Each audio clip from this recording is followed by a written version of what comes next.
means a new season for USD Hoops. How's everybody doing? I'm Jay Elsen, and this is Coyote Corner.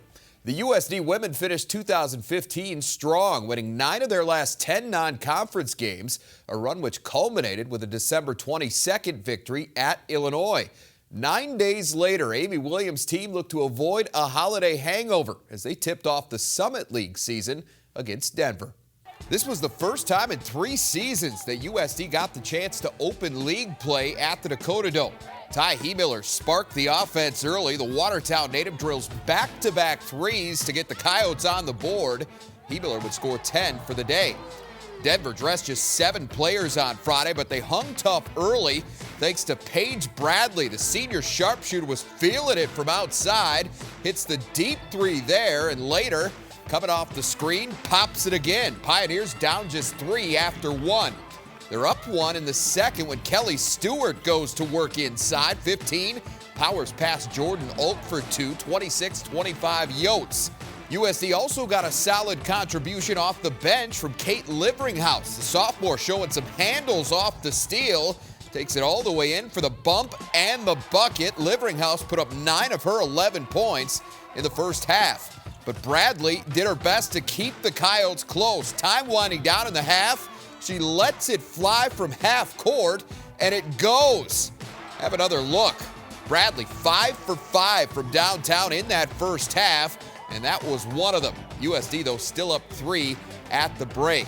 Third quarter, Coyotes finally gained control once and for all. Caitlin Duffy back in the lineup after missing the previous 3 games with a foot injury, but she looks okay here. She finished with 5 points in 21 minutes. USD kept pouring it on. Stewart, right spot, right time. She gets the putback and the foul. She had 15, which is a season high for her. Nicole Seekamp was the only Yote to score more. She connects from the quarter for 3 of her 17. She also had 9 assists to help USD win for the 10th time in 11 games, 85-60. USD outscoring Denver 45-25 in the second half, largely due to some great team defense. They held the Pioneers, who shot nearly 60% in the first half, under 32% after the break, and they did an especially good job on Bradley, allowing her just 3 free throws over the final 20 minutes. They were shooting well, but at the same time, we weren't executing our defense the way that we need to execute it, and then we stepped that up in the second half, and we really locked in, and we talked and played personnel and everything like that, so we saw an improvement there. But yeah, in the first half, it just showed us that if we don't execute defensively how we know we can and how we know we need to, then that's what's going to happen. Especially like for our team, it's like sometimes when offense isn't going, then defense doesn't go, but I think we turned that around, and once our defense started working, our offense started to come from it. So that was a really big push for us. So the Summit League season is off to a good start for the USD women, but Amy Williams says there's still plenty of room to grow. We'll get her take on the win over Denver and the week ahead when we come back. Coyote Corner on Midco Sports Network is presented by Dakota Land Honda. And welcome back to Coyote Corner. Jay Elsen down in Vermilion, now joined by head coach of the USD women, Amy Williams. And Amy, that holiday layover came to an end on New Year's Day for you. It had been 9 days between your non-conference finale at Illinois and Friday's Summit League opener against Denver. Did that long break concern you at all? I know that can be difficult mid-season. It's definitely a concern. It's nice to be able to give your team right about this time of year a little break, a good little break to be able to kind of go home and refresh themselves and get ready for conference play. But you're always nervous about a little bit of rust after that long of a break between games. Well, with that in mind, I'm sure you enjoyed having the opportunity to open your conference season at home. The last 2 years, you started 3 straight games on the road, so that had to at least take a little bit of the pressure off. It was really nice to be at home. I mean, we really enjoy being in the friendly confines of the Dome and Coyote crazy fans, and so to be able to open here in front of our fans is a great way to get things started. Denver came into this game off a 37-point loss to South Dakota State a couple of days earlier, and the Pioneers extremely shorthanded. They dressed just 7 players for the game on Friday, but One of them was Paige Bradley, and she managed to even things out pretty well in that first half. She can really shoot it. She really can. I mean, she's a great player. We've known that. We've been able to kind of witness firsthand for the last few years. And we talked very specifically about she's the type of player where if she sees that first shot go in, she becomes way more difficult to guard. And she got kind of an easy look when we didn't guard the ball screen correctly, and she got into a rhythm, and it was really tough to get her out of that. Denver as a team shot just under 60% with 7 3-pointers over the first 2 quarters, including Bradley's half-court heave at the horn. Now, things were much better for you defensively after that. Was that kind of a wake-up call, just that one play maybe? Well, I think, we've talked about we didn't manage the clock and that situation very well down the stretch when we got an offensive rebound and kind of could have played for the last shot right there, and we forced up kind of a bad shot that they blocked, and the credit to them, they continued to play through the buzzer and got a half-court shot, great shot for her. So certainly we felt like we could have been going into the locker room with maybe a 5-point swing the other way, and that so that was disappointing, and maybe one more thing that caught our attention at halftime maybe Coach Williams caught their attention a little bit. Well, I mean, Denver after half, obviously things were much different. Denver shot 31%. They were 1 of 10 from 3. Bradley herself 0 of 3 from the field in the second half. What specifically did you do differently or just better on that end of the floor? Well, I think our girls just did a great job of kind of locking up and making some of the corrections and changes, adjustments that we wanted to make there in the second half. We were able to be a little tighter on our switches, so when we switched off to a great shooter, we were kind of a little bit tighter and more pressure and making them put it on the floor and had better help defense. In addition to the win, you also got a couple of players back that had missed some time before the break. Caitlin Duffy got the start. Jasmine Trimboli came off the bench. Were you encouraged by what you saw from them? Yeah, I think, we're still trying to work them both back into, being where they were before they had to miss time and miss games. But certainly very glad to have both of those two back in uniform and out there competing for us. They both, at different times, made good defensive plays for our team.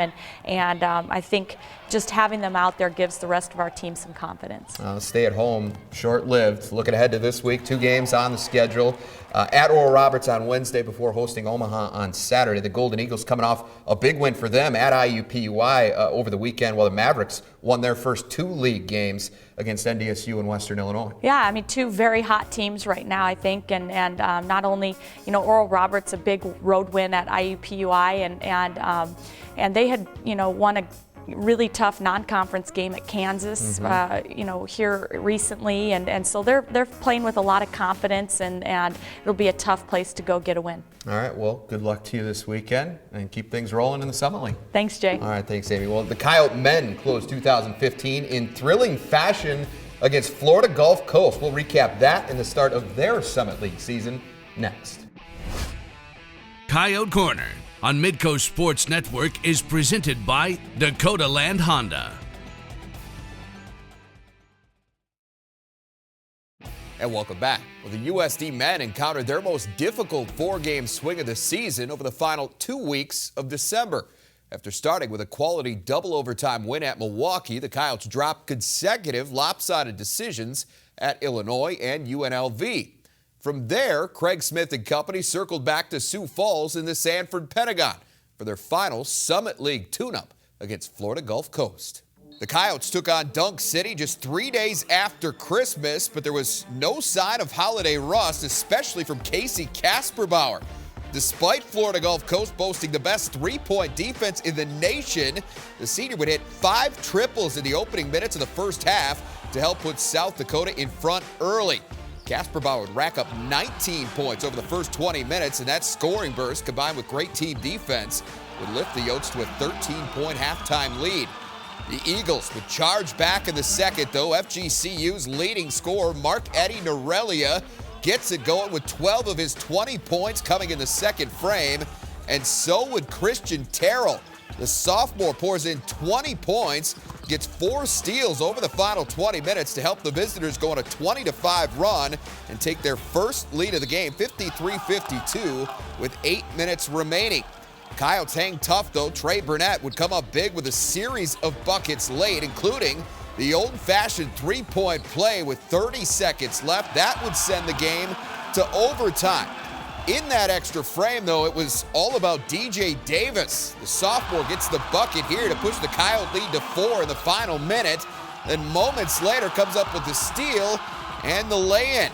He still wasn't done. Next Eagle possession, Davis adds the exclamation point. The steal and the slam. South Dakota goes home a winner 89-81. The Coyotes now 3-0 in overtime games this season. What a night for Casper Bauer, though. He scores a career-high 31 on 11 of 20 shooting. 7 of those buckets came from beyond the arc, which matches his career best. Burnett went for 16 and 10 to secure his third double-double of the season. Fast forward to New Year's Day now. Burnett and the Coyotes tipping off Summit League play against IUPUI. USD got off to a slow start offensively in this one. Everyone except Dan Jack, the freshman, provided a nice little spark off the bench. Nifty little lay-in there, and a few trips later, drops the baby hook. Jack scored 8 points in his first 3 minutes of action. USD needed all of that because the Jags were dealing on the other end. Darryl Combs with one of his 4 threes. He had a team-high 19 points. Inside, it was Evan Turner, the freshman, causing all kinds of problems. He goes up and over Austin Sparks. IUPUI would lead by as many as 13. Yotes go on a big run to close the half, though. In transition, Burnett hits Jack in stride. That capped the 5-for-5 first half for Jack. Burnett took it from there. He tallied 9 over the final 2:47 to help USD pull within 3 by the break. The charge continued into the second. Shai McClellan picks up where Burnett left off. Beautiful finish off the bounce. And a couple possessions later, DJ Davis finds him on the run. Coyotes rally to take the lead less than 2 minutes into the half. But it wouldn't last long. Matt O'Leary drills the triple to put the Jags back on top. He had 15. And Hall kept doing his thing as well. He went for 14 on 6 of 7 shooting. And IUPUI spoils the Summit League opener 77-66. The Jags shot 50% for the game compared to 40% for USD, but the Coyotes really struggled from outside. One of the top 3-point shooting teams in the Summit League hit just 2 of 15 from beyond the arc. They came out to play. I mean, you got to give them a lot of credit. They played hard, and they were definitely more physical and tougher than us today, and the tougher team won. We were really slow out of the gate again, and just did not have a competitive spirit. And nothing in life is given. Everything is earned, and nobody's entitled to anything. And it felt like tonight we played with a sense of entitlement, which is, that's not how you compete, and that's not how you win basketball games. Now, Craig Smith hinted after that loss to IUPUI that lineup changes were possible, and he apparently wasn't kidding. Coyotes starting 5 looked a touch different for Sunday's game at Oral Roberts. Tyler Hagedorn and Trey Norris moved into the starting 5, leaving Shai McClellan and DJ Davis to come off the bench. And it worked out okay. McClellan and Davis combined for 33 points, 10 assists, and 7 rebounds to help USD get the win 94-84. Burnett paced the offense for the 3rd straight game. He finished with 22 points, while Casey Kasperbauer chipped in 20. The Coyotes scored 36 points off 22 Oral Roberts turnovers. They also hit 14 of 16 free throws, which is an area they've really struggled in this season. So, improvement all over the floor, and needless to say, the head coach was pretty pleased with the way his team bounced back. On a quick turnaround like that, sometimes you can let one loss equal 2 losses, but everyone wants to win. We all want to win. But it's about our preparation and, failing to prepare is preparing to fail. And our practices leading up to IUPUI were not so good. Our 1 day of prep or 1.5 day of prep was fantastic for Oral Roberts, and I think the results showed. The Coyotes will enjoy this one for the time being, but it's back to work on Wednesday in Fort Wayne. They'll then return home Saturday to play their 5th game in 13 days against Omaha. That is a doubleheader with the Mavericks, and we'll have both of those games for you here on Midco Sports Network. The women tip off at 1:30 with the men to follow at 4. Well, we now know who will be helping Bob Nielson lead the South Dakota football program next season. We'll break down the Coyotes' new coaching staff after this. Coyote Corner on Midco Sports Network is presented by Dakota Land Honda. When Bob Nielson was named South Dakota's 30th head football coach last month, he said one of his top priorities was putting together a coaching staff. Well, that staff is now in place. 7 of the Coyotes' new coaches were on Nielson's staff at Western Illinois last season, and he says that continuity is critical.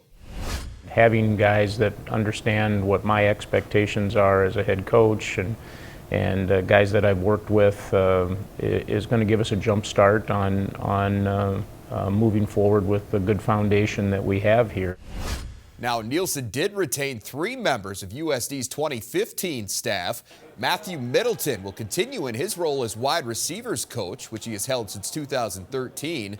Colin Prosser, who earned his master's degree at USD, will coach tight ends and assist with the offensive line for a second straight season. And Luke Groth will begin his 4th year as the program's director of football operations. We try to fit members of the current staff in with people that you're going to bring in and make sure that you've got the right chemistry and continuity, and I think we were able to do that. Certainly having some guys that have been a part of the staff here are going to assist with the continuity, both in terms of recruiting and also knowledge of our current players. With a little less than a month before National Signing Day, the coaches will be hitting the recruiting trail hard over the next few weeks. And Nielson says all of them know exactly what they're looking for. I've said from day one as a head coach, you want to recruit good people that are committed students, that are talented student athletes. That's what we're looking for. We certainly have some priorities within some of the positions to build depth and to increase our talent level. At the same time, I think we've got some position groups here that we're where we need to be, and so our recruiting will try to balance that roster. At the same time, the focus will be on building the depth that we need to compete for a Missouri Valley Conference championship.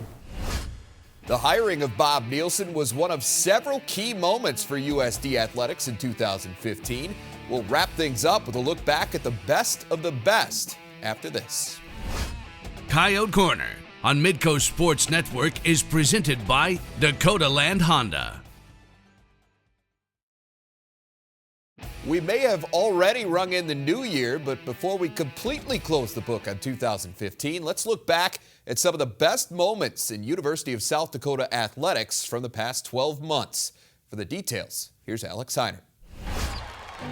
Let's start in late February as the Coyote women's basketball team captured their first regular season Summit League title with a home sweep over IUPUI in Western Illinois. The Yotes finished the Summit regular season with a 13-3 conference record, 1 game ahead of 12-4 South Dakota State.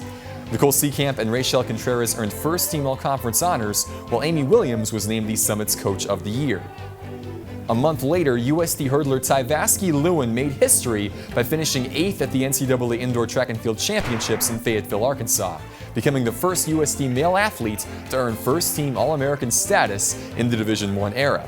Lewin had been named the Summit League's Indoor Track MVP and had helped the Yotes win their 3rd straight Indoor Conference title 2 weeks before. As the school year ended in May, the Yotes earned another first by winning the South Dakota Corn Showdown Series over SDSU for the first time in the competition's 3-year history.